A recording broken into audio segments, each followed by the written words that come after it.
Word of mouth. It was really fun. They put my family in there for the weekend. There is that's like consumer.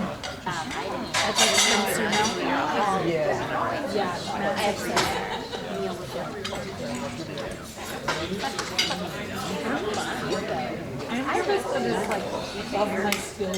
I'm nervous.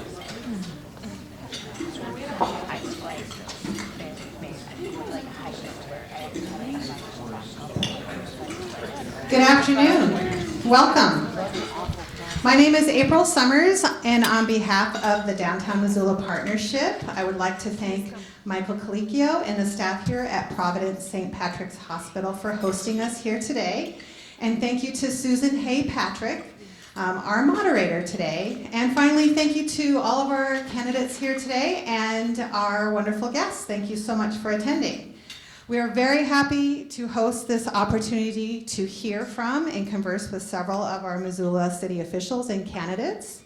And we have a great turnout today. And so let's move right into our agenda. Please help me in welcoming Susan Hay Patrick.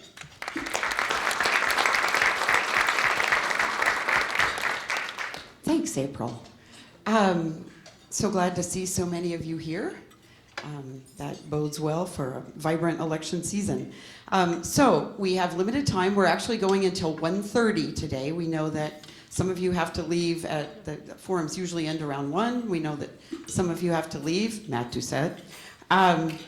So obviously we have 2 full tables. We have one candidate who has yet to join us, who RSVP'd that he would be here, but doesn't seem to be here yet. But we still have a full agenda. So to be fair to everyone, each candidate will have 3 minutes to make a statement. We're going to go by office and then alphabetically by last name within each office. So we'll start Ward 1, go through Ward 6, alpha by last name within those wards. Then we'll hear from our candidates for municipal judge and then our mayoral candidates. So MCAT is filming this, so when it comes time for questions, please do use the microphone. We have Pam as our timer. So candidates, you will receive a 2-minute warning, a 1-minute warning, a 30-second warning, and then I'm gonna just yank the mic out of your hands at 0. So I know you can all respect time limits. Don't make me be the bad guy. Don't make me stop this car. Then after each candidate presents, April will circulate with the microphone and we'll talk about guidelines for questions after we hear from our candidates. So without further ado, I believe that Brian von Lossberg from Ward 1 is our first candidate. Thanks, Susan. Hopefully I'll be well under the 3 minutes. So my name is Brian von Lossberg. I'm currently one of the 2 representatives for Ward 1 on City Council. I'm running for re-election unopposed. The Ward 1 represents the Rattlesnake area, the downtown to the river, the Canyon River area, and then the north side where I live with my wife Genevieve and our daughter Austin Rose, who's a new kindergarten student at Lowell Elementary.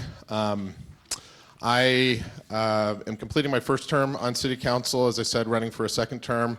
I've chaired the Parks and Conservation Committee for several years on council, and am also proud to participate on the Mayor's Downtown Advisory Commission. That's a quality of life group that meets with all sorts of different representatives from the downtown area, and I currently co-chair that group. And I'm also very proud to be the council liaison on the Downtown Master Plan implementation team. Hopefully you saw the news that we received a great award for the downtown area on Friday, and very pleased to be a member of that group. I simply want to say that Missoula is going through a period of great growth, and a lot of people are excited about that, including myself. And if I've learned anything on council these years, it's that change is hard. I say that to my wife and to my daughter a lot. Change is hard, and so as we go through this period of growth, I also am constantly reminding myself and everybody else that it's a time for great empathy as well. So, my first term, I would hope that my constituents would feel that it was a term marked by dedication and results. And now going into it, having had a few years on council, it's really what I'm focused on for a second term with experience this time. So experience, dedication, results. I've written several resolutions, carried legislation. I know what it takes to work with my colleagues in the administration to get things done, and I'm looking forward to continuing that work for another 4 years. Thanks.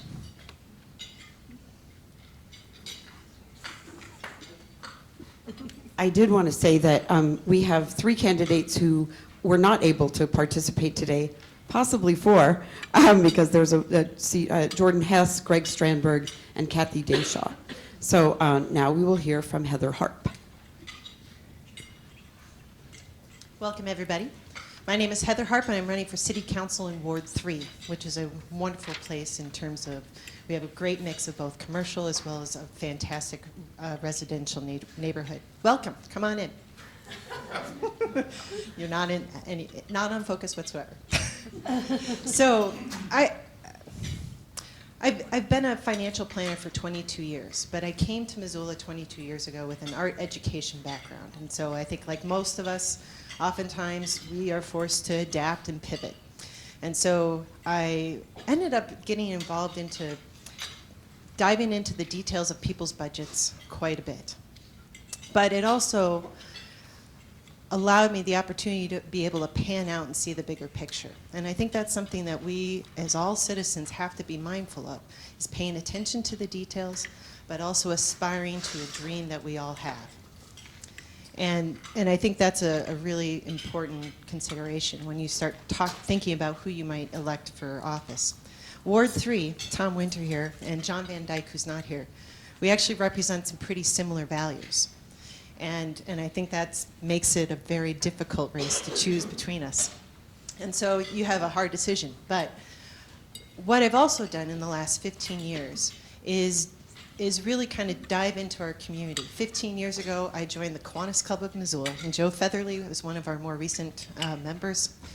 And it's a place where you learn to get along with people, and you unite behind building communities that are strong based upon children all over the globe.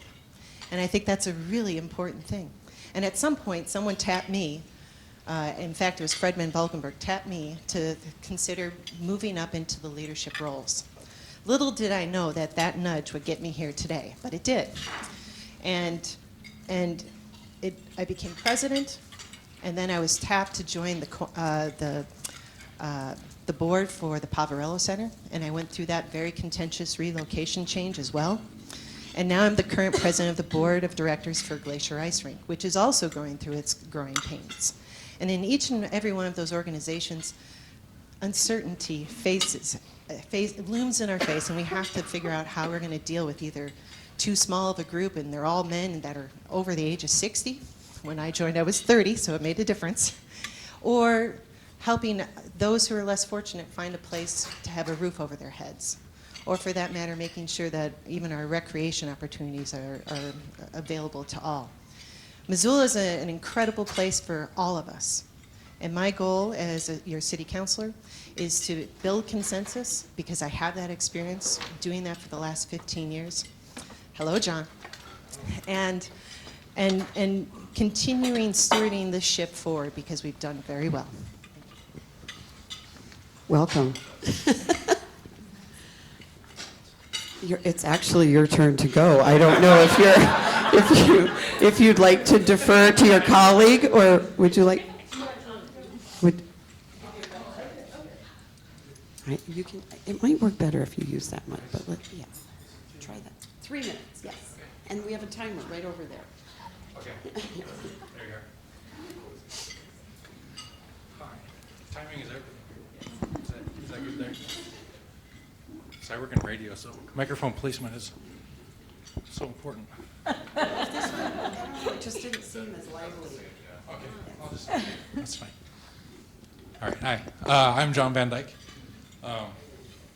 Right into it. Like that. There we go. Okay. I'm running for city council because Missoula is my town, as much as it's anybody's.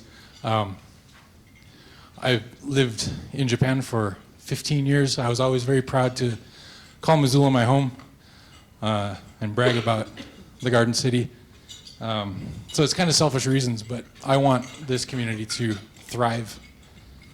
And I'd like to continue to be proud of Missoula. And I'd like to be able to buy a house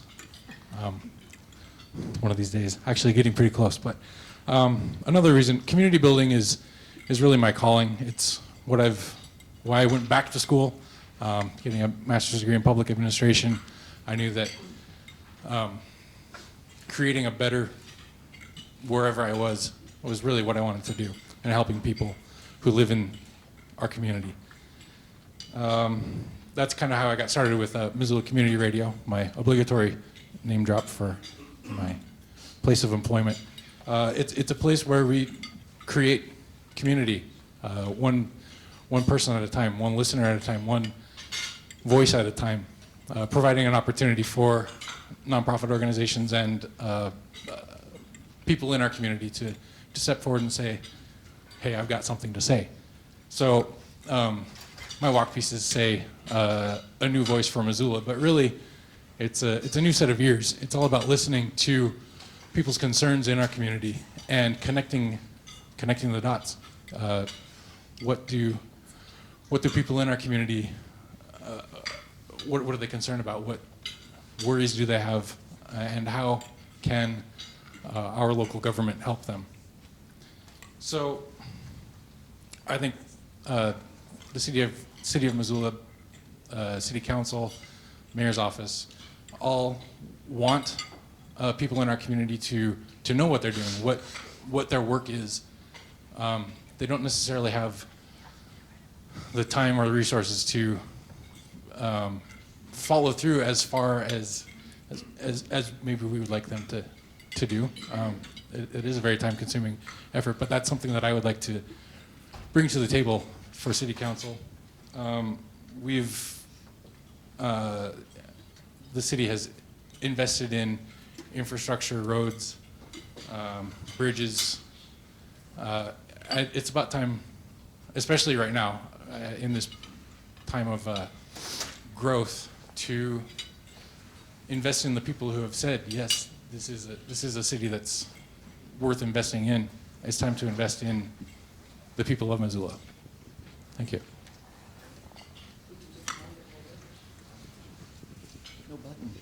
Hello, I'm Tom Winter, the third person for City Council Ward 3, so I will keep this short and sweet. I own and operate a small healthcare company just 3 blocks to the east, or 2, and we've all talked about it, and again, my esteemed colleagues here also, we all kind of agree on the base precepts of what we want to accomplish for Ward 3 and for the city. But I think that my emphasis would be the acknowledgement that the next 10 years are going to be pivotal for Missoula. The growth we're going to experience is going to be exponential. We're going to become a different place than we were before. And I hope that we can become a better place by changing the arc of that growth to serve everyone. I am concerned that we continue to have a housing crisis. Wages are not rising, and the city, while it's doing everything it can to make its citizens happy and to do what they need to do, there can always be sounder policy, especially in service of the little guy. And if anything, I would hope my candidacy represents that. So I hope that we can all work together regardless of who wins for Ward 3 and for the city, and I'm excited for your questions.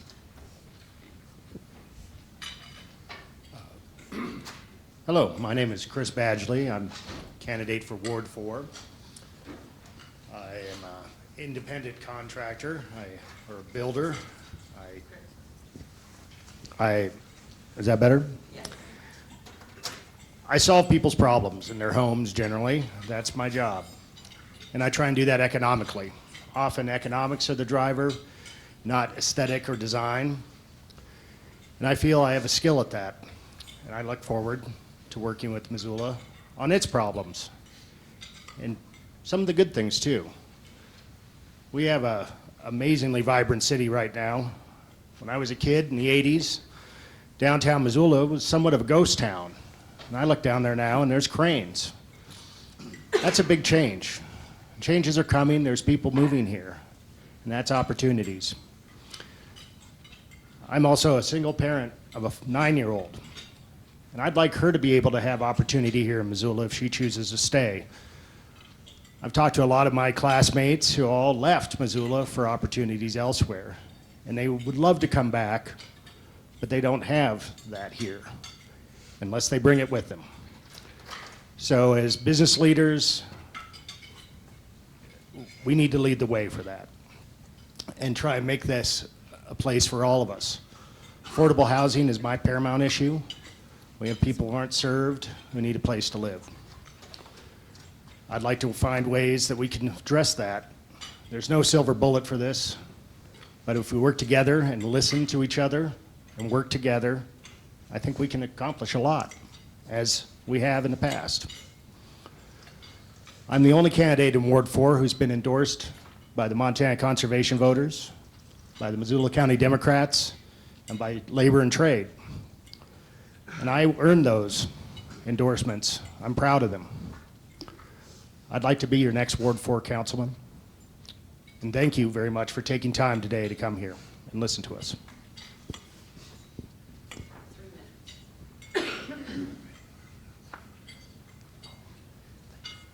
Hey, my name is Jesse Ramos, and I apologize for being late. I work in financial services here in Missoula. We were actually just in an all-day wealth management conference, so I was a little bit late getting here, and I apologize. But working in financial services, I get to see an in-depth perspective as to many business owners, the trials and tribulations that they face running a business here in Missoula. And I know that how tight a lot of the profit margins are. A lot of my clients have to sometimes put payroll on a credit card.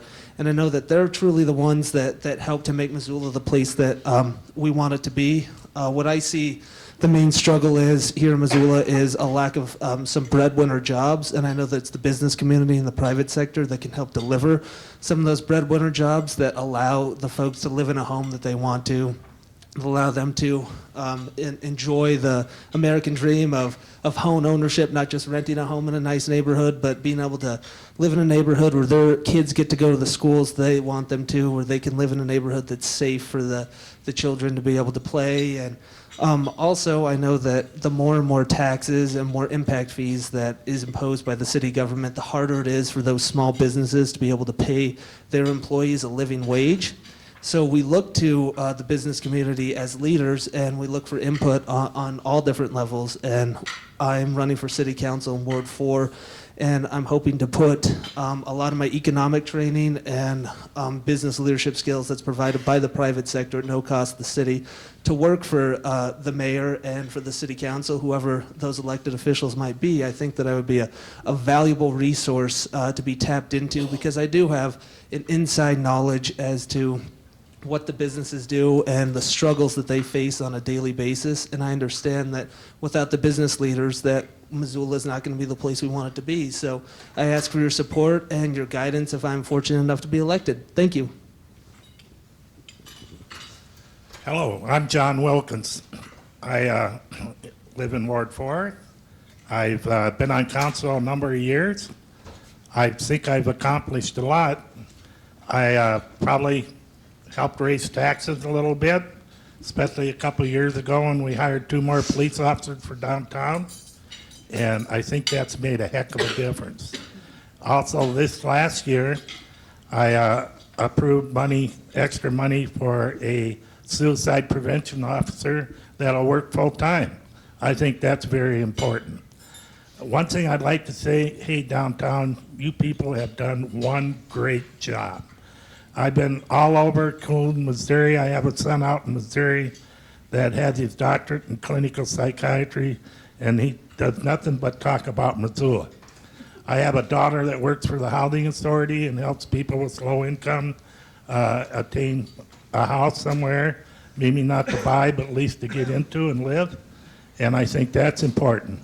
So I think our biggest thing is we need to raise wages. There are help wages in this town.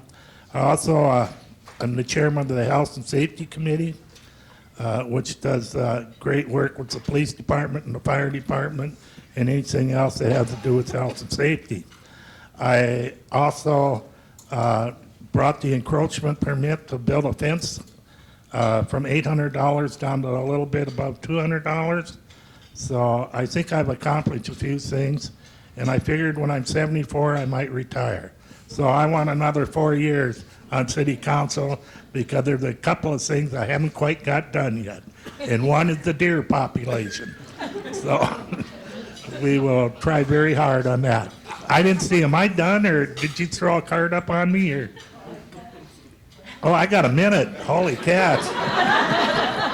Anyway, I love Missoula. I love Ward 4. I fight for Ward 4 all the time. I fight for the infill issue. There was lot line readjustments. I went to the state representative and got that changed, so you have to have at least 5,400 square feet to build a house on in Ward 4. I also helped with building heights on the hill, so when people build, they don't block somebody else's view. So I think we got a bunch of good council people on Ward 4, and I'd like to see it that way and kept that way. And I hope I still have time to help downtown in anything they do, because I support them immensely. There are a couple seats up front for those of you who just came in. There are 2 here and 1 at the front table. And no one will watch you as you walk. Ward 5. I'm going to stand up because it's kind of tight quarters here, and I don't want to whack my neighbor here. Good afternoon. Thank you so much for being here and giving me an opportunity to speak to you about why it is I'm running. And thank you to the Downtown Partnership for putting together this candidate forum. My name is Stacy Anderson, and I'm running to represent Ward 5 on the Missoula City Council. And Ward 5 basically encompasses Hillview Way, everything over to Miller Creek and Linda Vista area. I'm a daughter of a retired firefighter, and I was taught really early on that public service is a noble endeavor. It takes all of us showing up to play our parts to make our community work, and I feel like this is my part that I can play. I want to show up and make a Missoula that works for everyone. And to me, that means if you want to call Missoula home, you should be able to find a job with a living wage, a safe, affordable place to live, and the street in front of your house should be pothole-free and plowed in the winter.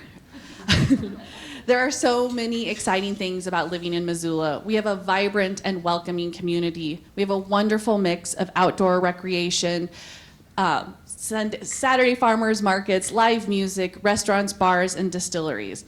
And I'm excited to see the continued investment in the now award-winning Missoula downtown core, with some new project developments like the redevelopment of the Merc, the Fox Triangle, the Sawmill District. These will bring additional economic generators to Missoula, which I think are key to our continued prosperity. But I know that there are those in our community who are struggling. From talking to voters, I know that there are many who feel that they no longer can afford to live here, and that wages are not keeping up with the price of costs. And there's a sense of disconnect between voters and the people elected to represent them. I believe we must keep this in mind when we look towards the future. We all must do a better job communicating with our neighbors to make sure that all Missoulians have a stake in what's happening not only in downtown, but all across Missoula. I believe listening to constituents, respecting differences, and finding common sense solutions is the most valuable quality an elected official can have. My husband Mark and I wake up every morning and consider ourselves so incredibly fortunate to call Missoula home. I want to make everyone feel that way about Missoula. I believe Missoula can be prosperous for everyone, and that we can be leaders for the rest of Montana in the areas of conservation, LGBTQ rights, and public-private partnerships. As a mentor of mine once said, the first rule in life is showing up. And as my job as executive director of Carol's List, I travel across the state of Montana asking women to show up and answer the call to public service. So when I was asked to run for city council, I knew it was my time to show up and serve my community. The decisions made by city council affect the lives of almost 80,000 people. And that's a responsibility that shouldn't be taken lightly. We need leaders who are willing to do their homework, listen to their constituents, and tirelessly advocate on their behalf. Thank you so much.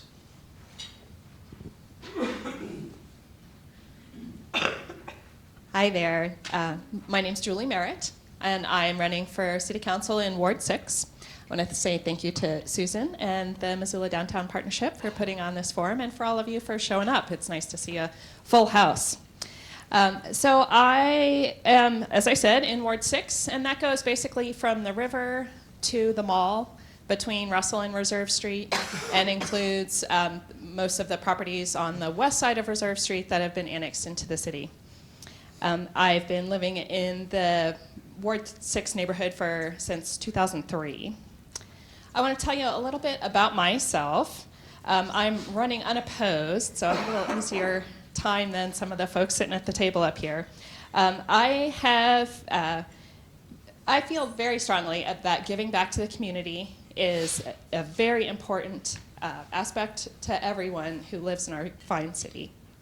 I've invested literally hundreds and hundreds of hours into volunteer time with a few different organizations.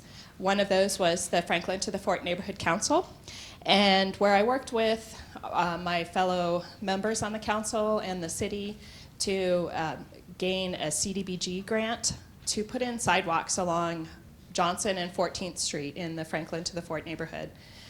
Through that grant, we were able to cover the cost of the sidewalk installation for all of the residences that met both the income and residency requirements, which ended up being, I think, almost half of the properties. And that was a very big boon for our community, so that we had safe sidewalks for the children to walk to school on and for people to get to services and bus stops. I also served on the Franklin School PTA for several years. And during that time, we raised over $65,000 to put in new playground equipment at Franklin, which I'm happy to say made the trip over to Jefferson during the construction and then is back installed at Franklin School. I also was happy to take part in the effort to support the MCPS school bonds.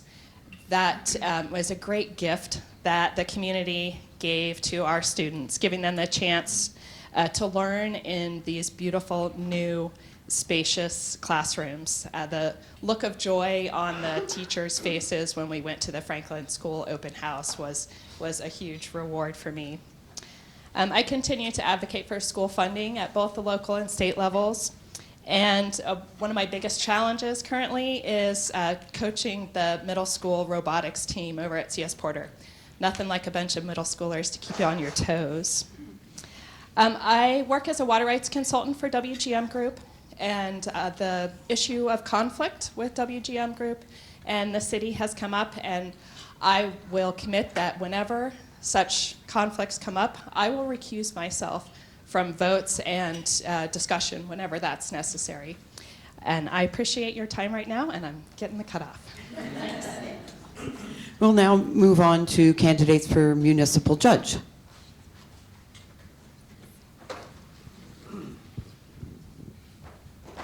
We are kind of tight up here. So it's afternoon now, so I'll say good afternoon to everybody. I am Kathleen Jenks, and I am your current municipal court judge, and I would very much like to be your future municipal court judge as well. 5 years ago, I was given a very unique opportunity and a very daunting opportunity to be the municipal court judge. And I went into work, and the district court judge who had been helping out there said to me, "You've got a real mess here, but you're going to be able to fix it."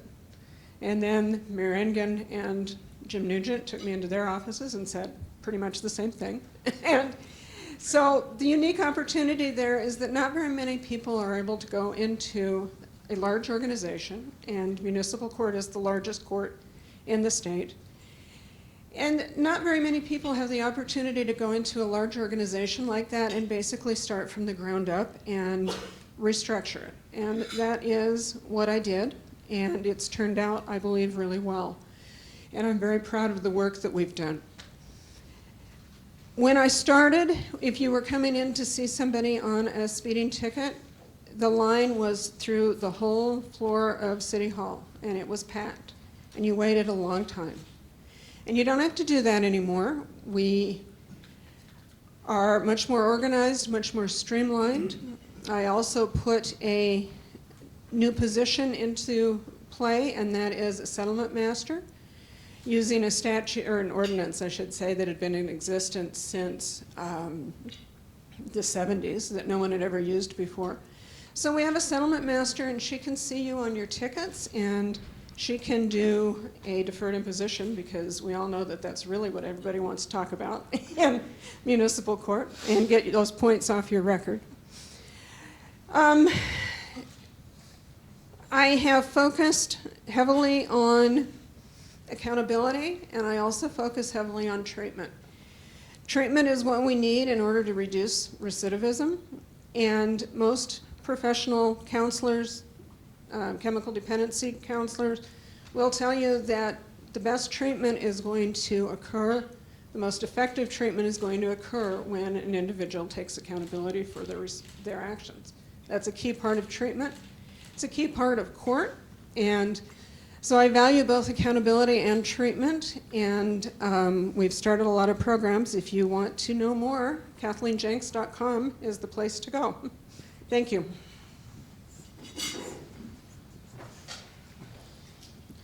Thank you very much. Is that loud? Close enough now? Okay. Thank you very much. I'd like to thank the Missoula Downtown Association for putting together this forum. I think this is an incredible opportunity, and I'm so glad to see so many faces. Missoula, thanks to the Missoula Downtown Association and thanks to the business owners, has grown. It has flourished. When I grew up living with my dad on Pine Street, and going to Hellgate High School and going to college here, both undergraduate and graduate school, I saw the evolution where I could go to the farmer's market, which at that time was tiny in the 80s, and I could go downtown, and it felt like a very, very safe place. And as Missoula has flourished, and as Missoula has grown as a financial center, and the downtown is thriving, we've also seen an increase in antisocial behavior in the downtown. And we need to work with our growing pains, and we have to accommodate those and seek solutions across the board. And I think the court has a very, very valuable role in that, because they're addressing the antisocial behavior downtown. And they have to work to do treatment, to acknowledge that there are many, many people in the system who are working poor, and to not further entrench them. Because if people have jobs, and people have mental health care, and people have alcohol and drug counseling, they can be a valuable member of the community, they can find homes, they can take care of their families, and not become further entrenched. And there's a role in the leadership from the bench of the court that's not just the decision one makes at the table in an individual case. It's utilizing the weight of that role within the community with all of the other actors, with the small business owners, with places like the Downtown Association, with the mayor's office, with the city council, and with the sheriff's office to address these needs. And I want to see leadership, and I want to be the leader from the bench who goes and sees how have other places dealt with these growing pains. How has Billings, how has Spokane, how has Seattle done that? And work with the other stakeholders at a macro level to address those concerns so that we can reduce recidivism, so that we can accommodate those needs in the most fiscally responsible way, so that we can reward those people who get on the right path. Now, why am I the right person to do this? I've devoted the last 9 years of my life to the criminal justice world, as a public defender, as the person who developed the Montana Innocence Project's legal network, and now as a prosecutor of domestic violence and sex crimes. And I want to just thank you, because I have 30 seconds left, for this opportunity. I would like to help fulfill that leadership role in working with our other stakeholders. Thank you. And now we'll move on to candidates for mayor, beginning with John Engen. Well, thank you, Susan, and thank you all for being here today. My name is John Engen. I'm the mayor of the city of Missoula, and I've had the great good fortune of doing that job for the better part of a dozen years now. And before that, I served for 4 years on the Missoula City Council, and once upon a time, I was president of the board of directors of the Missoula Downtown Association. Back in those days, we had issues, believe it or not. And in those days, those issues were twofold. One was we had enormous challenges with predatory panhandling in downtown Missoula, and we had a whole lot of vacancy in downtown Missoula. And for us, it wasn't enough to simply say, we got problems, we hope somebody else solves them. We worked together as a board, as a community, with local government to figure out ways to solve problems. We address the issue of predatory panhandling with compassion and firmness and intention. And we made a difference, and we continue to make that difference today. We address the issue of vacancy through planning. We put together the original downtown master plan in 2006 and 2007 as a function of a public-private partnership.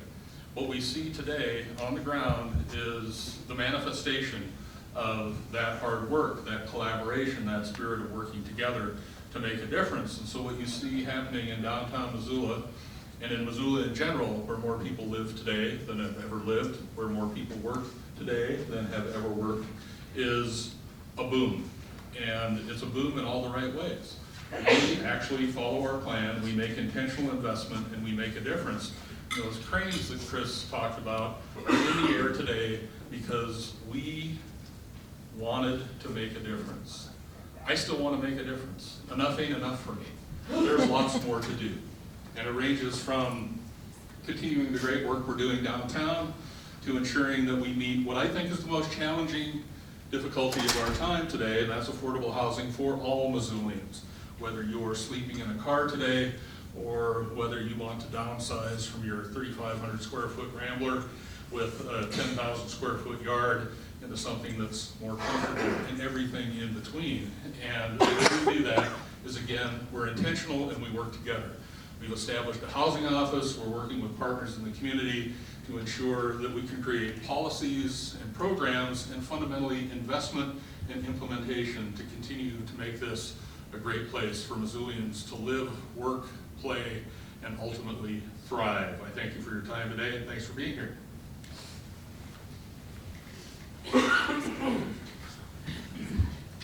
Hi, I'm Lisa Tripke. I am not a career politician. Is this working? And I decided to, the reason I decided to jump into, or not jump in, but to enter this race for mayor was about 6 months ago, we were told that every year that John was in office, our taxes would raise, and shortly after that, at a city club lunch, he announced he was mayor for life. And I think when you put those two sentences together, there's not an end in sight of what we're trying to accomplish and have Missoula be an affordable place where we can raise our kids. I have 4 children that want to live here and continue to raise their families here, and right now, it doesn't look like that's going to be possible for them to come do that, despite all their best efforts in school, etc. I moved here in '91, so I've been here 26 years. I don't know at what point that makes you a life resident of Missoula, but I am so passionate about the city we live in. I think we all live here for the connection to our land and to the people, and if you ask anybody about why they're connected to Missoula, it comes down to one of those 2 things.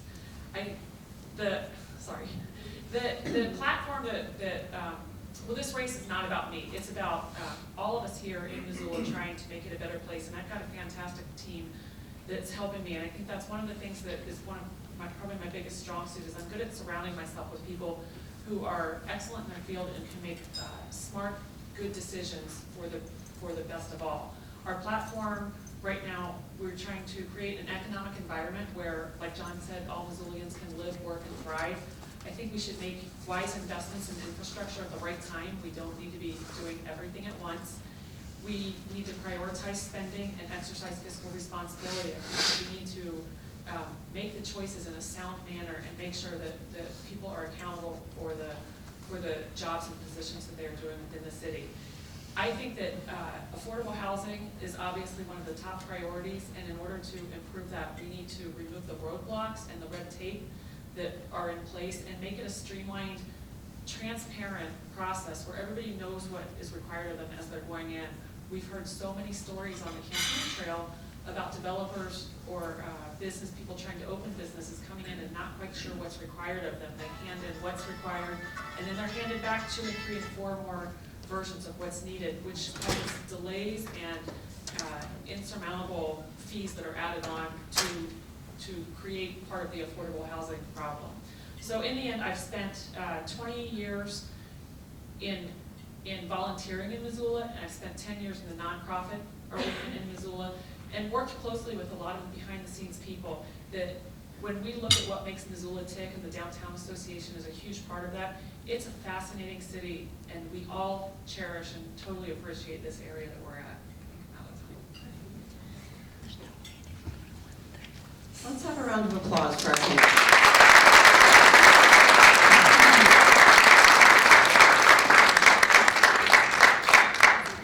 We're now going to move into the question portion. We have, because everybody stuck to the time limits, we have plenty of time for questions and answers. So just, April will be, where's April? You'll be circulating with a microphone. And if you have a question, please raise your hand and she will come to you. We just have just a couple of ground rules. I know you can all abide by them. Please keep your questions brief. We're looking for questions, not comments, you know, comments disguised as questions, but questions, not comments. Please use the microphone because of our friends at MCAT who are filming this. And please direct your question to the office being sought. For example, if you have a question for John Van Dyke, please also give his opponents the opportunity to answer as well, just in the interest of equity. And obviously, we expect you to keep this civil and courteous, candid but kind is the rule we're looking for. So, who's got a question? Oh yeah, and candidates. We're going to ask you to limit your answers to 1 minute each. All right, who wants to be the first?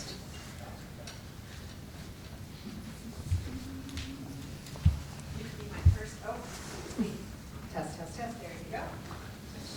I'm Josh Gualante, Ward 4. I'd like to ask my candidates really quickly, you all made reference to decent wages and I think somebody said breadwinner jobs. I'm just wondering what kinds of policies or ideas do you have for the ward itself to bring in good paying jobs, if that is in any of your platforms? Thanks. Is that working? Okay. You know, to bring in good paying jobs in Ward 4, we do have some businesses like Albertsons and all the Silvertip and numerous other businesses there, Petty Creek Market. Though they're kind of governed by what the marketplace pays, so it's kind of hard to say, hey, start paying them guys $20 an hour so they can afford to buy a house in the neighborhood. My big thing is let's increase wages, work at it. You're not going to do it by yourselves, but it'll take the town and it'll take all of city council to do that.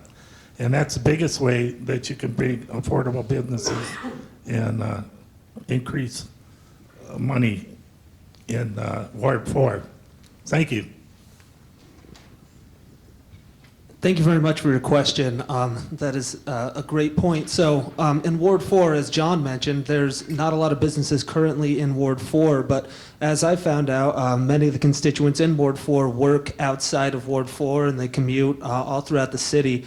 And I'm going to touch briefly on that, how I think that we can encourage more economic growth at a citywide level with the help of all you fine folks here in the audience. And I think the main way that we can do that is eliminating some of the red tape that the city has put up. We have raised taxes and we have raised a lot of impact fees, and that makes it very, very difficult for a small business to thrive here in Missoula. And the more money that they have to pay to the city, then the more money, and sometimes, as we know, that the budgeting of the city isn't always the greatest. So if that money is spent by the city as opposed to the citizens or to the business owners that could otherwise be sent back to the workers, that would ultimately raise wages, because the less money that they have to pay for fees, licensing expenses, impact fees, and taxes, then they can pass that on to the worker. So I am out of time. I will pass this on to Chris. So as we know, Ward 4 is predominantly a residential ward in Missoula, so bringing industrial to Ward 4 and jobs that way doesn't pencil out. We all tend to leave Ward 4 for employment, and so bolstering businesses, local businesses, and encouraging ones that choose to pay living wages, and encouraging other businesses to attempt that model would be a good start, in my opinion.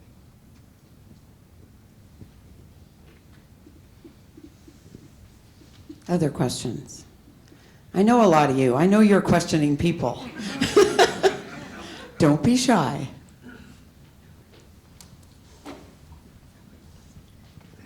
Hi, I'm wondering if the two candidates for mayor can name the members of their election team, the role they play, and if they'd have a seat in their administration if you were reelected or elected to office. Oops.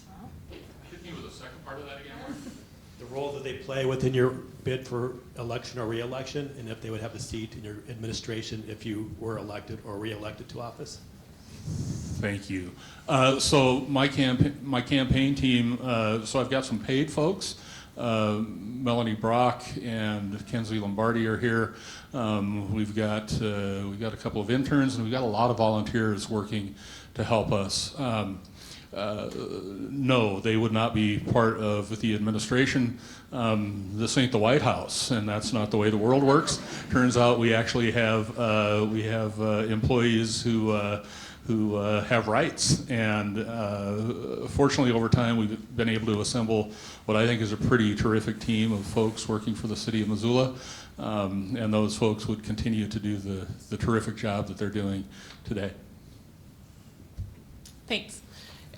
We have a team, we have a grassroots organization running, and it kind of came out of nowhere with people that kind of stepped up and believed in the need for change. And so some of the key people, Diane Beck is my treasurer.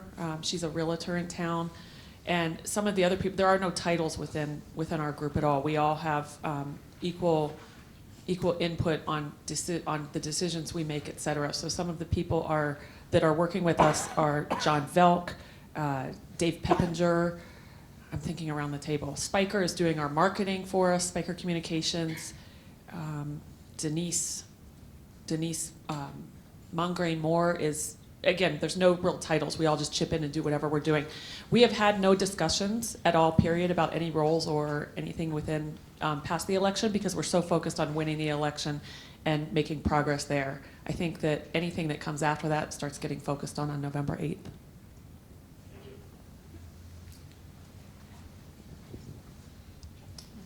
April?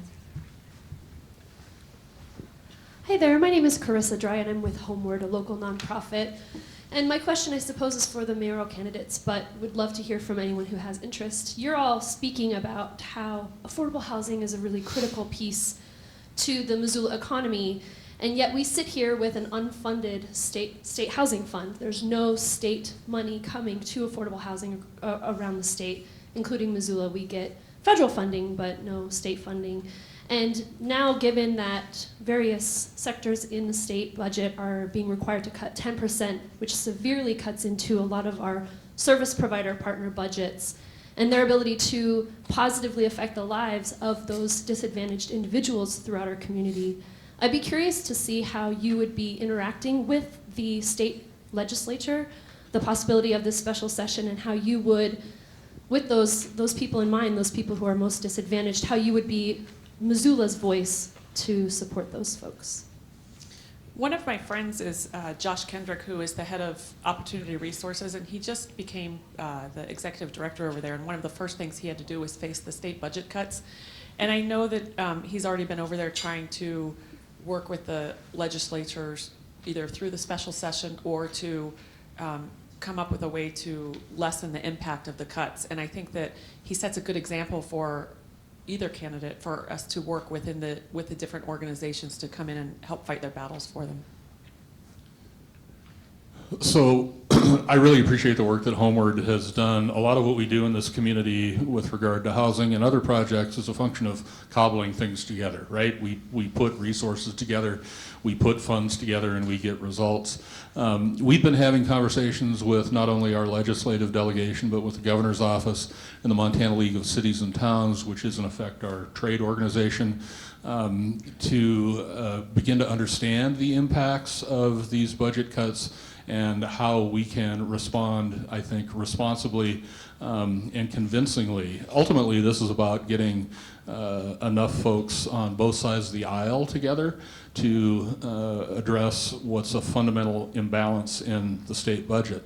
Barring that, we are going to be in a position of trying to figure out how to fill gaps here locally, which is something we've become accustomed to over time. It's not ideal, but it's one of the things that we've learned to do. So we'll rely on some of our own resources and continue those conversations with the state.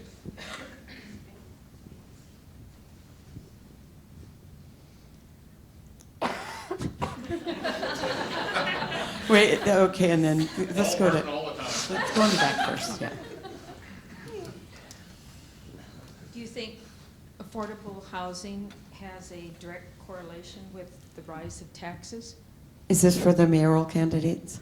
Yeah. And I did not hear the question, Karma, I'm sorry. Is affordable housing a direct relationship to the rise of taxes? Is affordable housing in relation to the rise in taxes?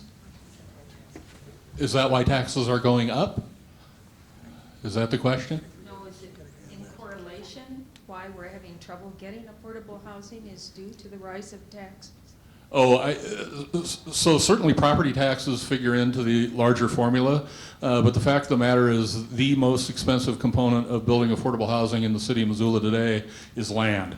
And when we can begin to address the cost of land through the variety of programs and resources that we have available, whether that's through our redevelopment agencies, whether that's through our community development block grant and home funds, whether that's partnerships with nonprofit and for-profit developers, the more we can do to buy down the cost of land and infrastructure, the better off we'll be.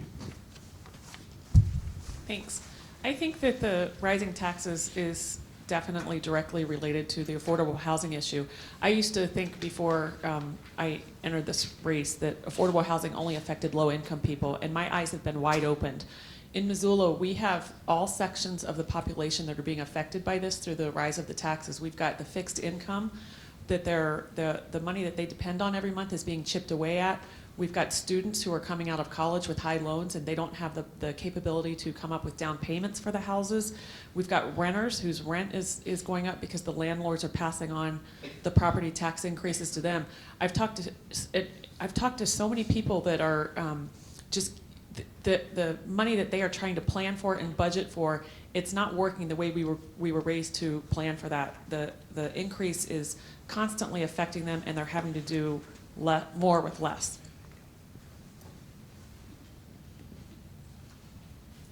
Sorry, I'm the hydration station for the panel. Little something they didn't put in the job description. This is for the two municipal court candidates. Do you support the city county's jail diversion master plan, and would you seek to implement that plan?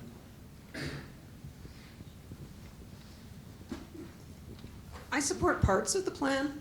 I don't rubber stamp the plan. I have some real concerns with the data that they used a lot of really bad data and came up with some bad conclusions.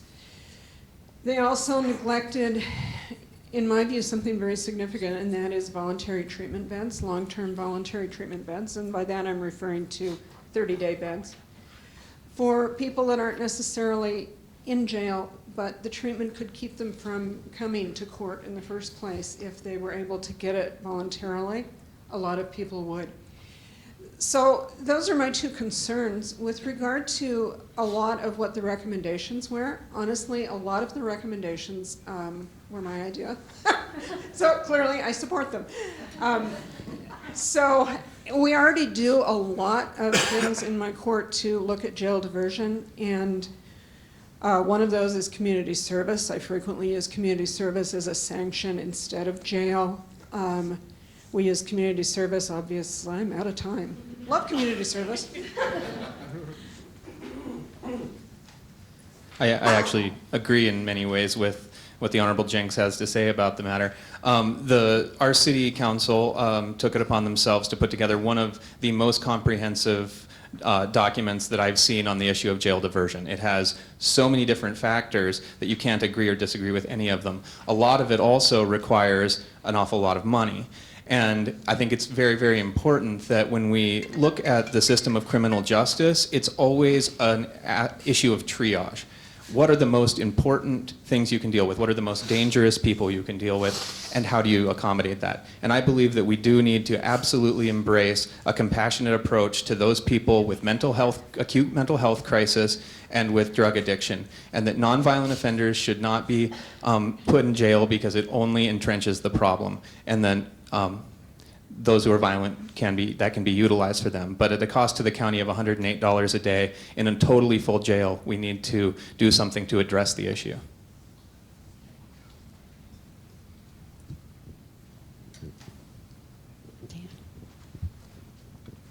I'd like to give the judge candidates a little bit more time to expand on that.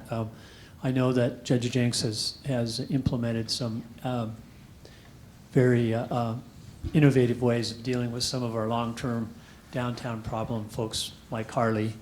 And I'd like to give her a chance to talk a little bit about what she's done in that regard, and also give her opponent a chance to say what innovative programs he may have in mind to deal with our long-term hardcore problems downtown.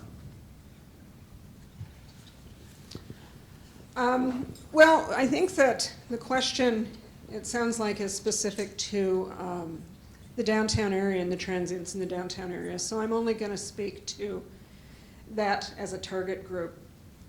And it's a very difficult issue because we can talk about, wow, these people need treatment. But the reality is that a lot of the people who are, kind of the visible transient downtown people have no interest at all in treatment and will tell me, I'm not going to stop drinking. It ain't going to happen. Some of the things that we've tried are what I've been calling mapping them, and I give them a map of the Missoula and say, okay, you've had offenses here, here, here, here, here, here, here, and you can't be in any of these places anymore. And I give them a map, I make sure that it's constitutional, gives them the opportunity to come to downtown if they have business downtown. But I tell them they can't be down here just hanging out on the courthouse lawn anymore. So in a minute, I think that's about all I've got. Yeah, a minute's not long.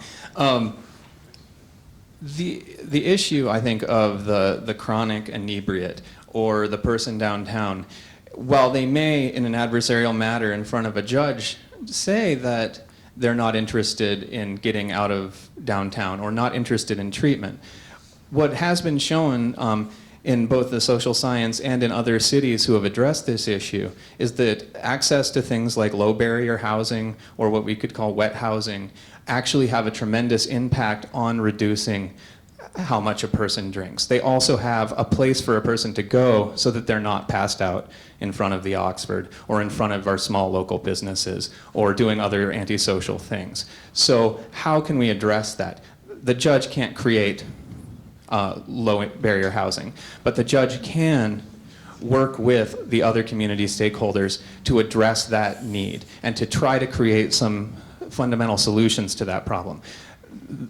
How much time do we have? Are we almost done?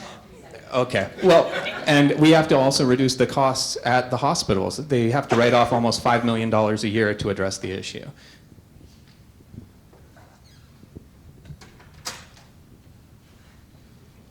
Yes, I'll let you. April.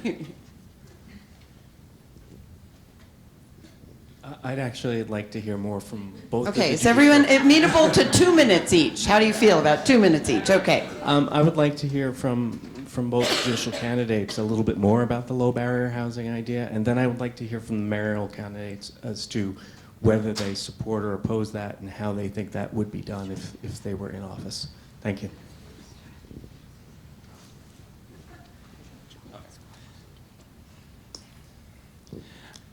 The answer is I don't have an absolute solution. How do we create it? It takes resources, it takes community involvement, and it takes community involvement across the board. There's an awful lot of the folks who live in downtown Missoula and around all parts of Missoula who are really opposed to the notion. I think that there has to be some education on the topic so that people can understand that it actually does have a tremendous financial impact and humanistic impact. It can be, if a person isn't going into jail at a cost of $108 a day, isn't in a situation where the only place they can get health care is by showing up at the emergency room door, the absolute most expensive way to get treatment and health care. If we have access to detox beds that are permanently available, if we have access to walk-in mental health treatment, these all work hand in hand. And when a person has a place to sleep besides on the street, they will go there. But because of the current situation where the Poverello Center does not take anyone who's intoxicated, and that's absolutely their right to do so, those folks have nowhere else to go. So we need to work as a community to reach out to each other and to our other communities where they've addressed that. Specifically, Billings has had tremendous progress in helping reduce, in a city and hospital communication dynamic, created bed dates for places for people to go. And that's helped get people off the streets when they have an acute mental health or drug crisis. And we need to explore those options, and that's where I would see the leadership position in the court going. And I think we can also address that from the individual level in the court, where if a person is actively working a job, actively working a treatment program, we don't need to use the heavy-handed stick of the jail in the end to incentivize them. It's a more positivistic approach. And I just want to follow up on the low barrier, I was asked to follow up on the low barrier housing. You know, there's low barrier housing. Spokane has done a lot of really solid work with that. And they have low barrier housing that's almost in downtown Spokane that you would not know existed unless you were looking for it. Because I've driven around looking for it. And it's not that easy to find. It's cheaper, it really truly is cheaper than to society, not necessarily to the taxpayers, but to society, when you get these people out of the emergency rooms and out of the jail and into housing that they're comfortable with, that they will stay in. And frankly, in Missoula, it's cold in the winter. And I wake up at night sometimes knowing, you know, it's 20 below, and I think about some of our people from downtown because I know them all really well. I see them all the time, and I worry about them. You know, and it's a scary thing. But what Billings has accomplished with low-income, or with the low-barrier housing, although it really isn't the low-barrier housing that Billings has used, but what Billings has accomplished with their, for lack of a better term, transient population, they've accomplished by working with, they have a treatment facility there that has beds, and they've committed a number of beds to the program.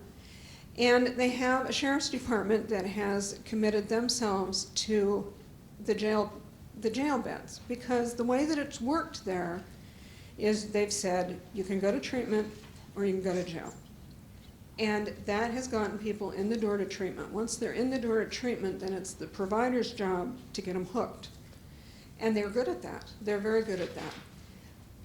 What we are facing here is, because there's no jail beds, there's no way that I can incentivize them with jail. I give them credit for jail time if they've got to do jail time, and I reward them in other ways. Thanks. The homelessness issue and transient issue has been one that's been spoken about quite a bit while we've been on the campaign trail this season. And I think, as these two have referenced, there's several different components. There's people that have a mental illness capacity. There's people that have fallen on hard times, and there's people that actually do not want the help that you guys referred to, and they try to avoid it. So we deal with different components of that. I have not been in the position, obviously, to come up with a solution to this, other than I think we need to get the different parties from the community, the leaders that have a stake in addressing homelessness. And I met with Susan and her group with United Way and the Pavarello Center, and I think that they are making some headway with the 10-year plan for homelessness. There's also other groups in Missoula that are trying to reach out and find solutions for the homeless issue, and if we can get all those groups at the same table to collectively come up with a solution, and I just got a notice again, put their brains together, then we can, instead of people trying to work separately to come up with a solution, if we all communicate with the other stakeholders, we can make some progress. And I also agree working with the other regional partners to see what's working in those communities will be beneficial. So the beauty of the 10-year plan to end homelessness is that we've identified some of these barriers and some of these opportunities, and we're marching down a path. We've just integrated the coordinator for that plan into our housing office, and I think our next step fundamentally is identifying financial resources and a location for what we call a housing first model. That is fundamental to what we're doing. Today our first responders have no choice. They're either taking folks to the emergency room where they don't belong, or they're taking them to the pokey where they don't belong. And in one place they might get fixed for a minute, in another place they might get fixed for a minute, but fundamentally they're not getting fixed. And the only way to get fixed is to participate in a treatment program, and still some of those folks aren't going to get fixed, but they'll have the dignity of a roof over their head, they'll have the dignity of a meal, they'll have the dignity of wraparound service, and they're either going to get better or they're going to die in dignity. But the fact of the matter is we don't have that facility or that opportunity today, and I think within a couple of years we will.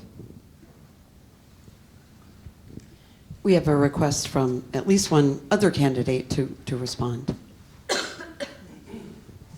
So I'd like to say that we are working on this. Brian is the chairman of the Mayor Advisory Board, and I've been on that. And we have different agencies all over town that belong to that, and that's what we're talking about. What do we do? The biggest thing is, how do we get the money? Financing a detox center is very expensive. I think we only have 3 beds. We need a lot more. The wet housing thing, you got to staff it. You got to find a place for it. That's very expensive, and so the expenses are pretty big in trying to do something, and we are working on it. And I don't know if Brian has any more to add to that or not, but we have really been working on it pretty hard.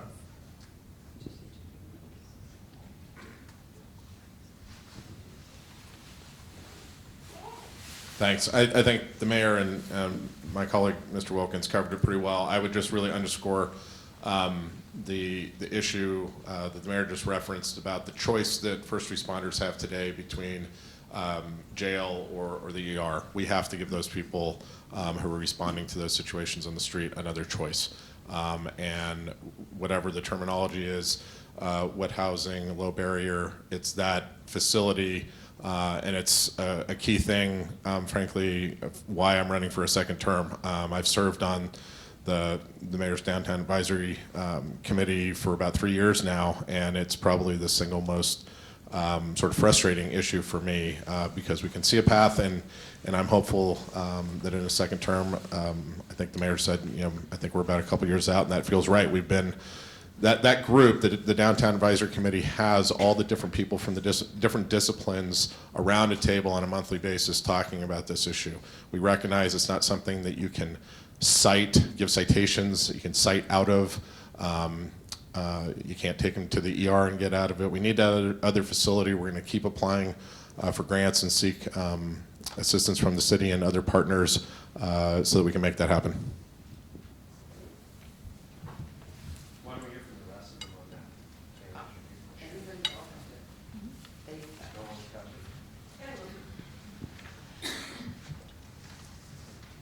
I believe homelessness, I think that's been the real theme here, is an important consideration. I think we all in this room can look around and acknowledge that we would fall into the protected class. We have an education and/or we have a job that pays our bills. But when you become in a situation when you're earning a low income and you have to make choices about whether you're going to put food in your belly or a roof over your head or pay for your medication, you make really hard, horrible choices that we all think would be poor.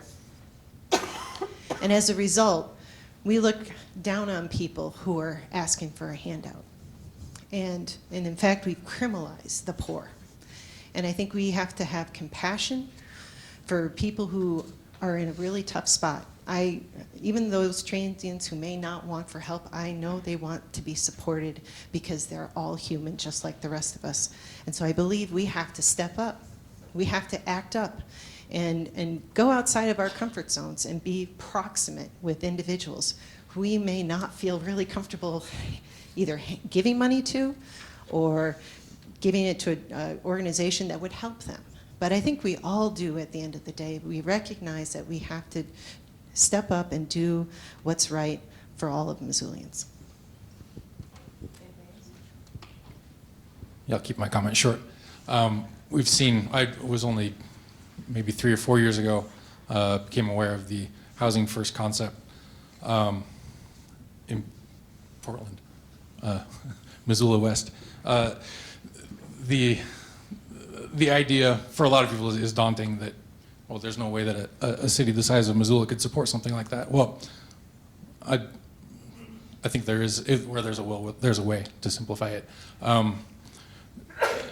Likewise, a living wage, $15 an hour for a lot of folks is like, that's, well, a nonsensical pie in the sky concept, but our local city of Missoula has taken that idea as a flagship in the community, showing that it can be done. So I'd like to see more of that kind of leadership coming out of the city for our community. I definitely agree with everyone here that I think, especially the more visible homelessness that you see downtown is an issue affecting our city and affects those individuals. And were I, or I think any of us to be on city council, I would definitely support a dedicated detoxification facility for that population should they need it. I think since we talked about that, it's important to talk about the near homeless as well. And those are the people that the affordability crisis in our city is really affecting. We don't see them, they're not flagrantly on the streets, but a family that is living paycheck to paycheck in poor housing situation, I am not so certain that the people that depend on them, their children and their dependents, feel any different than those that are actually on the street homeless. There is a housing crisis that allows people to feel unsafe in their homes, and while that is not actually living on the street, that is the next worst thing. And I think we all have also talked about that, but it's important to put a shout out for that group of people who are living on the edge. And if we as city councilmen or elected officials can move that edge a little further away from that group, that's a net good.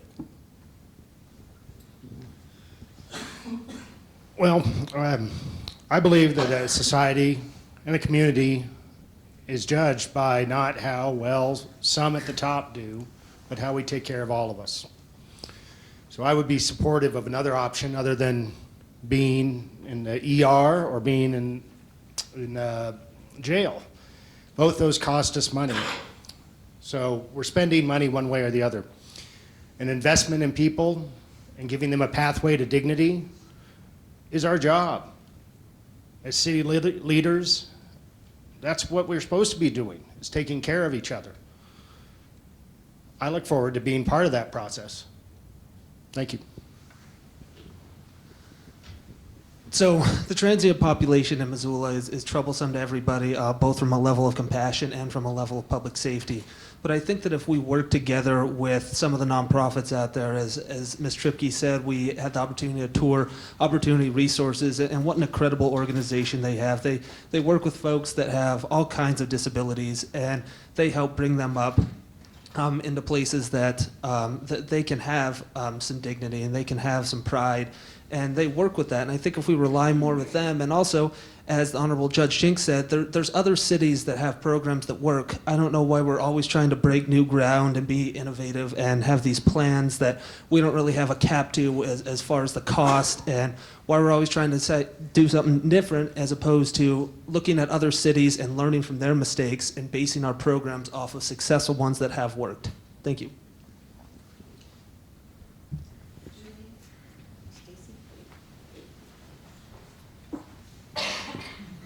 Hi, I would maybe like to turn this a little bit. My experience with homelessness in my ward, Ward 6, has been with homeless families children that don't know where they're going to sleep that night, many of whom have slept in their cars, and they come to school the next day, and the teachers who attempt to continue to teach these children, and when they come to school without anything. They're not ready to be there because they don't have a home life. Children need consistency, and homeless families just can't provide that.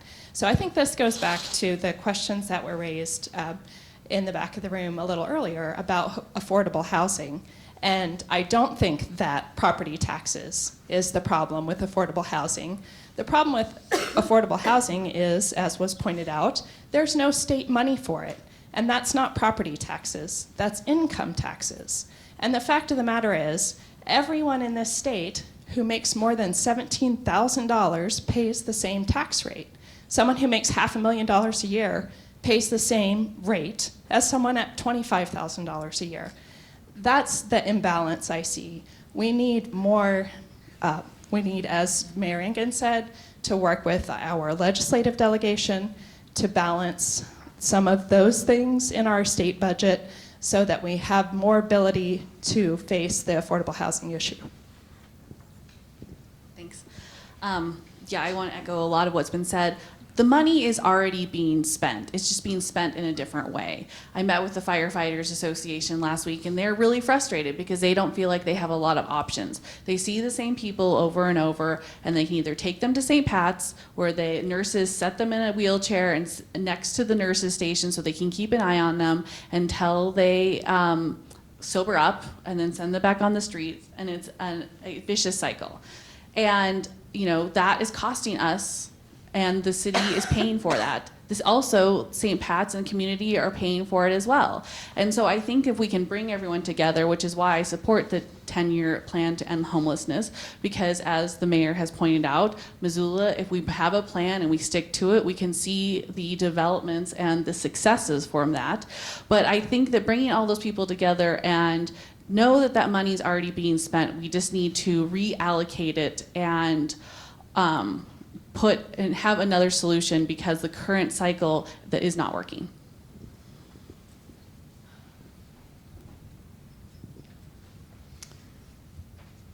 Susan.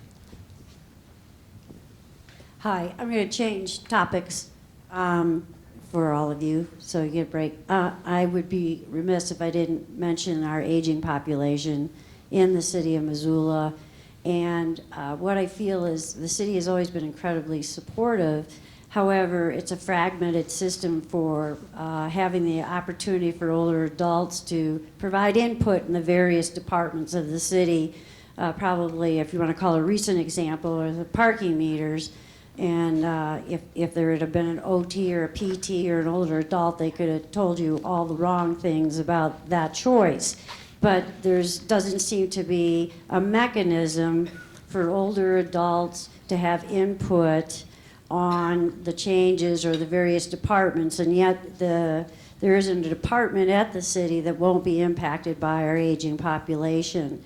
There are a lot of positive things in terms of the energy and the skills and the time availability. How do we capture that to the betterment of our community, to the fact that things like Alzheimer's is a pandemic. Okay, we need to get to the question. So the question is, tell me what you think from the city's perspective that you can do to increase that kind of communication in your decision making and in your strategic planning of your various departments. And is that for the mayoral candidates? Absolutely, and I think that if any city council candidates would like to speak to it. Okay.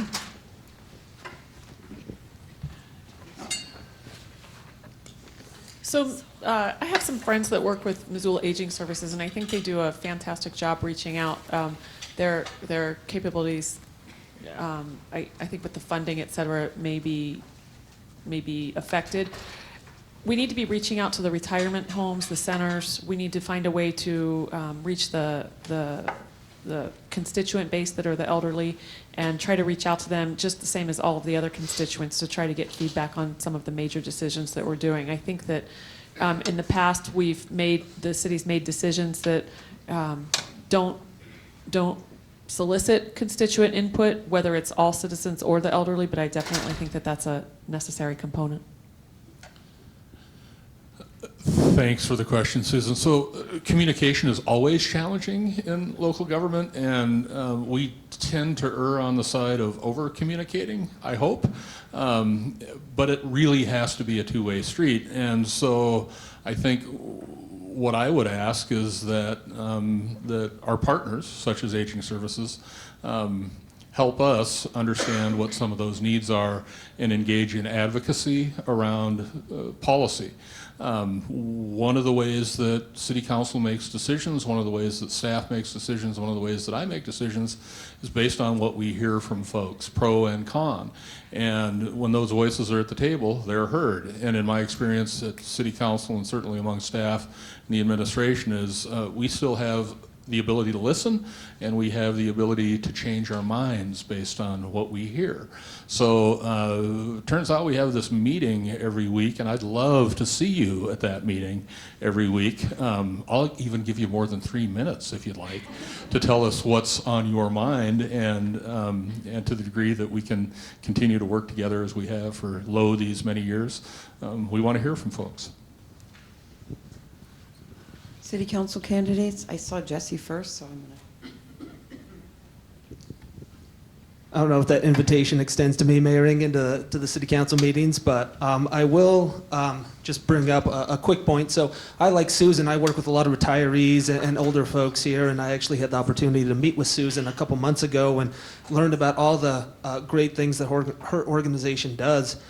And I'm recently working with Annalie Siddall on a Veterans Advisory Council for the same issue. A lot of veterans are affected by these policies, and they feel like they're not being heard by the City Council. So what we're doing is we're assembling a team of local veterans to meet with the City Council once a month and tell them about all the services around, like Susan's organization for aging veterans, and it just helps bridge that communication piece because, as Mayor Ingen said, it is very difficult, but if the city could be a little bit more proactive in reaching out to those folks, I think overall it would be good.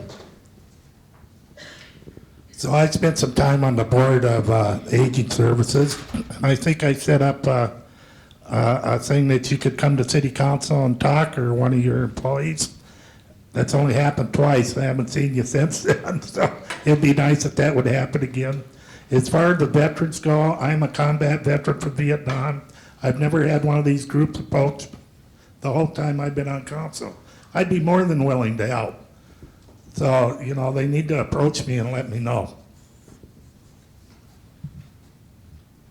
Let's just clarify that the Susan we're talking about is my friend and colleague Susan Kohler, CEO of Missoula Aging Services. Other candidates? Brian, sorry. I was going to say that, as people have referenced in other situations, there's no silver bullet, but I've appreciated seeing you, Susan, when you've come before council on a regular basis with your updates. I've always made it a point to get down there to the breakfast meetings that Aging Services has had with your staff and your board and the tour. You know, it's someone who's served on council now for almost 4 years. There are just so many ways to get constituent feedback, and constituent feedback definitely affects the work that I do on council, whether it's via email. Some people are uncomfortable, or it's inconvenient, obviously, to come down on Monday evenings or Wednesday during committee meetings. But I listen as much to feedback that comes in on email as I do to people who come in person, and where you can help identify, you know, we talk about meeting people where they are. I'm always, you know, interested in your updates and the opportunities to visit with Aging Services, because I look to you to help identify those opportunities to meet people where they are. Neighborhood council meetings are, you know, another one of those opportunities, but I'm all ears for suggestions. Just sit down. Sure. You want it first? Oh, go ahead. Okay. So in my neighborhood on Burlington Avenue, for a long time we had 2 elderly citizens, and one of them passed away a couple of years ago, right next door to me. And just this summer, the other one was moved into a home. And my neighbor on the other side to me said, "Whatever happened to her? You know, all of a sudden she's not around." And what it made me realize is that we've lost some connectivity in our neighborhoods. And we all choose certain neighborhoods in which we live for whatever reason. Maybe it's the physical elements, it's the trees, it's the houses, but by and large, it should be the people. And so I think for them, if they want to stay independent and in their communities, I think we have to maybe do a little outreach. We have to become a little bit more neighborly and have some block parties once in a while. Because that's the relationship that is the most meaningful. And then we can stay in touch and we can look out for each other. Yeah, here. Love neighbors and neighborhoods. I'm wondering if, Susan, your question is maybe about the implementation of ideas that come about in committees without consideration. I mean, talking about parking meters specifically, I have a problem with them because the keyboards they're in alphabetical order. I mean, who would have thunk that that would be so confusing? But so implementation, maybe. Aside from parking meters, other implementation of policies maybe ought to require a component where specific user groups are tested. So if you're going to implement something in the university area, I don't know, maybe target people who are likely to use such facilities, something like that. As far as communication, more broadly, I'm a little skeptical that the city over communicates anything. Just looking at the number of people who return their ballots for municipal elections, but there is definitely a lot of room to grow for that two-way communication. I would be remiss if I didn't comment, as I work in home health care, so I often deal with the needs of seniors in our community and surrounding areas. And aside from issues of access for seniors as a group to be able to comment and be engaged with our government, I think something else falls into that. And we often forget what a vulnerable community our senior community actually is. Being elderly is very difficult, let alone in a place where it can be -10 in the winter. And potholes and complaints of that nature that I get when I talk to people in their homes. At first, I was fairly flippant, just assuming we will get that done. It's a freeze-thaw cycle. But, and I've said it in other things, if you are elderly and there is a pothole, or if snow has not been removed and you are stuck in your home, that can be a life-altering to life-ending event. And mobility of all things is so important for our seniors. And I do think that it's just easy, and I'm a first-time candidate, so this is just, I guess, my saying this, but it's easy to think that some of the small things that our constituents come to us with are just small things that we can't help. Again, potholes, leaf removal, we do what we can, and everyone's going to be unhappy. But as a senior, as not being a senior, it's been important for me in my business and hopefully as an elected official to put myself in their shoes and just how much that those small things really can affect them. And it's not just a pothole, it's not just snow removal, it's their quality of life. So. Other candidates? Julie? Thanks. I'm not sure, as a person who has not yet been on the council, I'm not sure I can speak to the communication piece. As a city council person, I would commit to working with groups, the seniors and groups, disability services, to make sure that access to all of the city services are available. What I have heard from constituents that I've talked to is thankfulness about the free mountain lion service that has helped a lot of people with their mobility issues. And some have expressed that they would like to see that be happening on Sundays, because if you don't get your errands run on Saturday when the bus is running and you rely on the bus, you don't get to go anywhere on Sunday. So that is just 2 cents I'd like to throw out. To echo the mountain lion point, that is something I hear a lot about. Ward 5 goes to the very outskirts of the city, Linda Vista, Miller Creek, and currently there's no mountain lion services out there. And that population is aging. And so as they want to drive less, how can we still make sure that they're participating in our community? And I think getting mountain lion services out there is important. The other thing is, would it be helpful if the city council came and had a daytime meeting once a quarter at a place that was more easily accessible for seniors, to make sure that we are reaching out to those communities and making sure that they have input? I mean, I think that, a majority of people who are on the city council have day jobs because that's the nature of our citizen representatives. But I think that once in a while we should be able to figure out a way to kind of, as you say, come to where they are and meet with them and make sure that they feel like they have a voice. Okay, other questions? Our ranks are thinning, so yeah.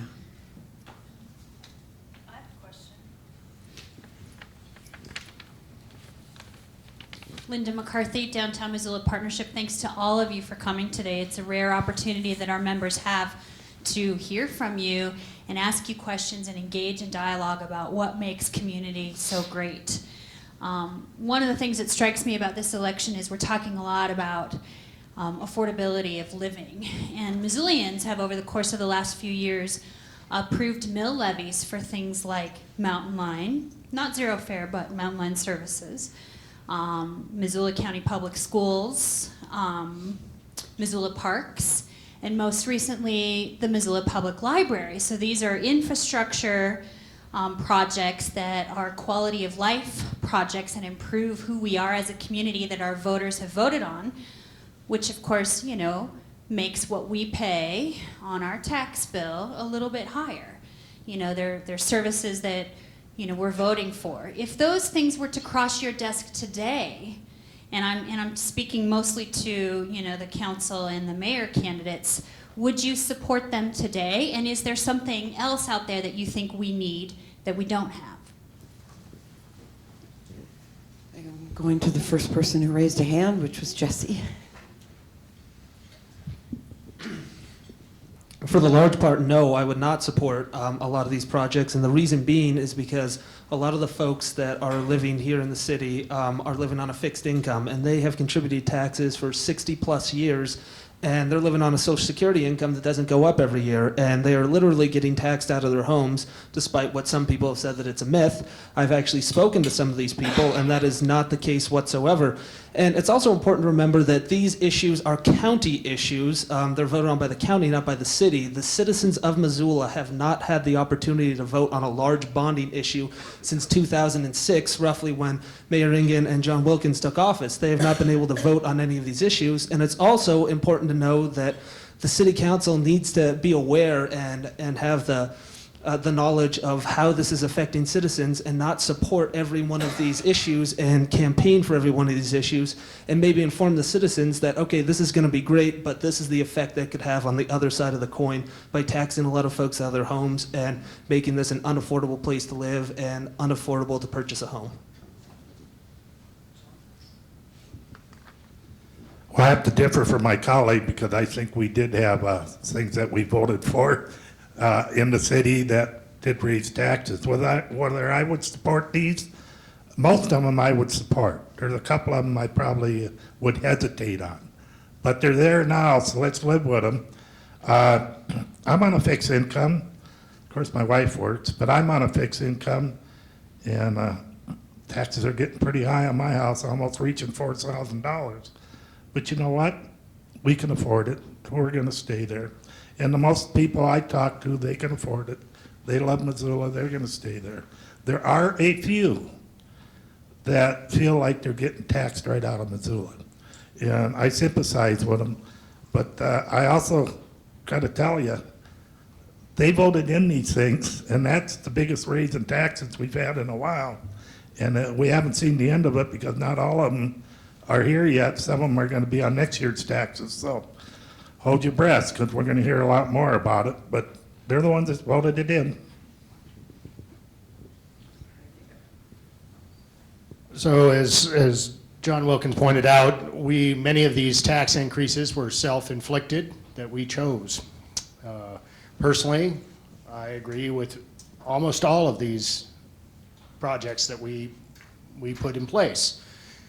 Quality of life is important for us, and it's regrettable that some people feel they're being taxed out of their house, especially elderly on fixed income.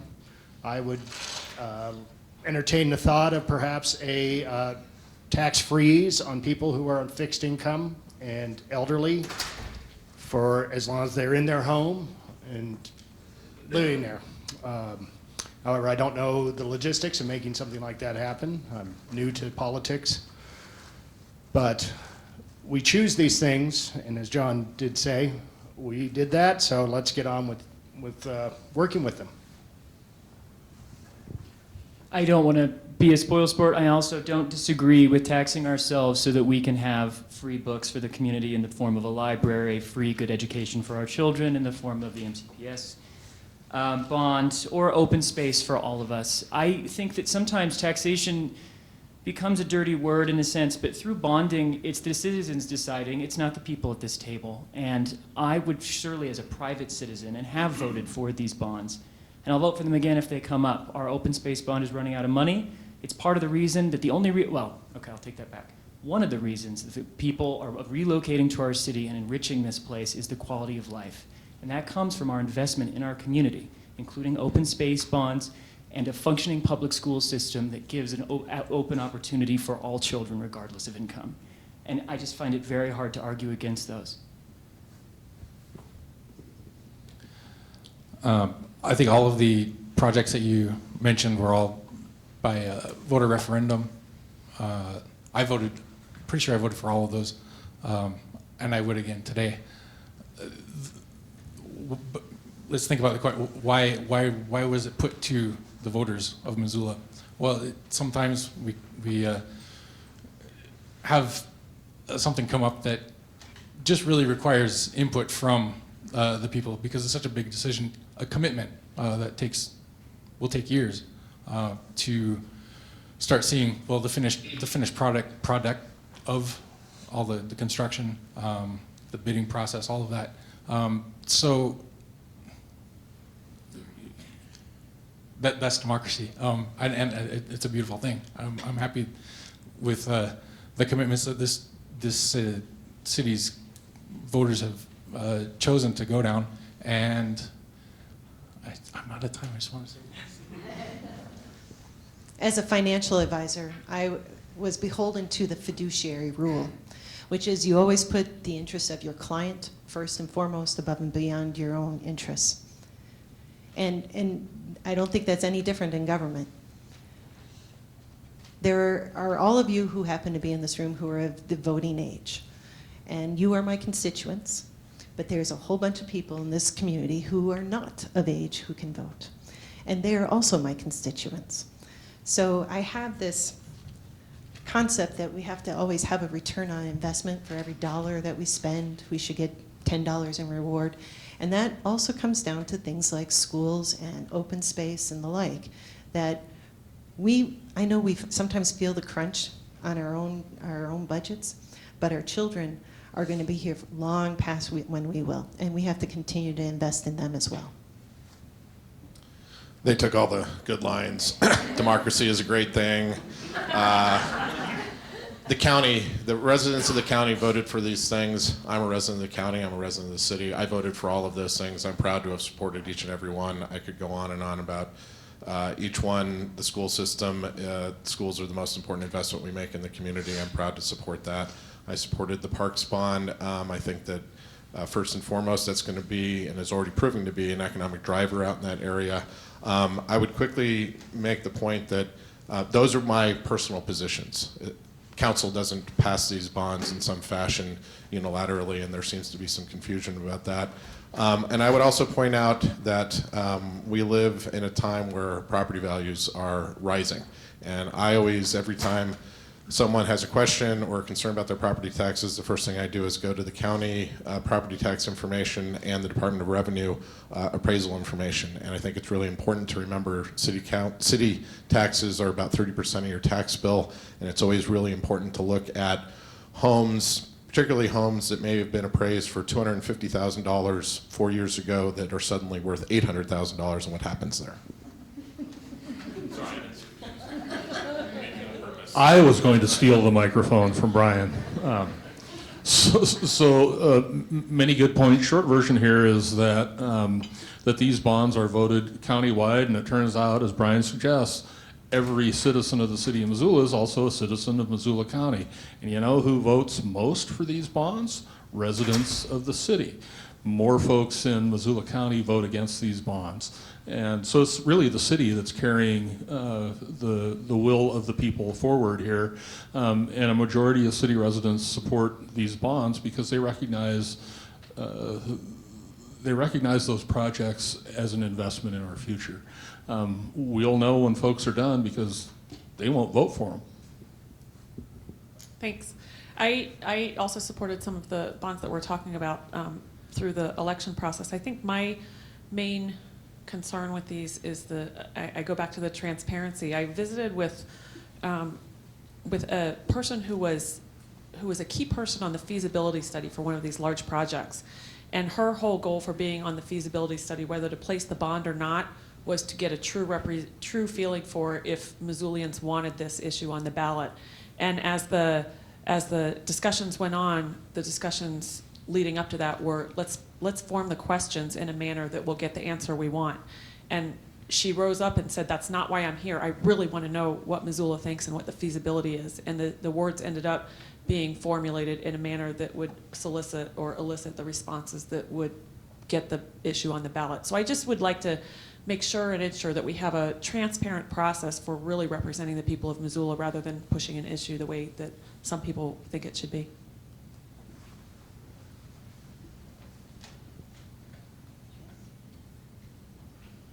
I'm not sure there's a lot to add to the discussion here, but I voted for every one of those bonds myself.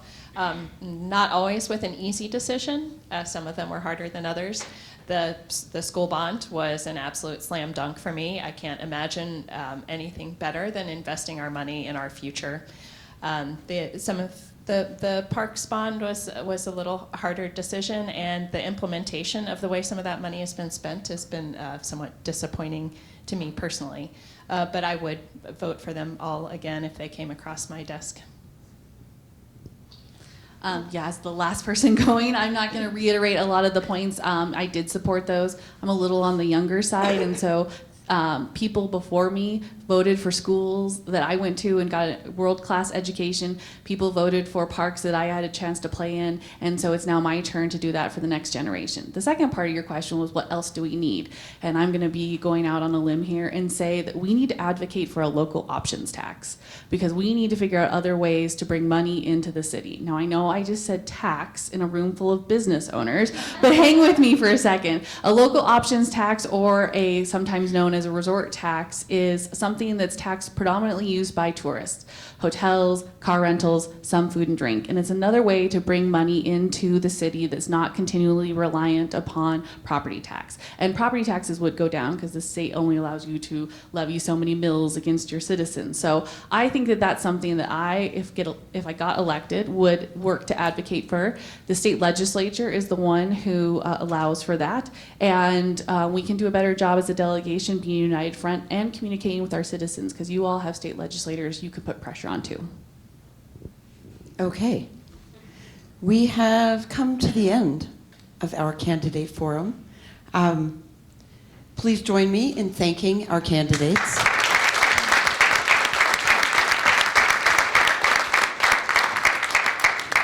Thanking the Downtown Association and St. Patrick Hospital for having us here today. Winston, that famous line from Winston Churchill that democracy is the worst form of government ever devised by man, except for all the others. So thank you all for your willingness to serve, and all of you for being part of ensuring that we have a continued vibrant democracy. Thanks.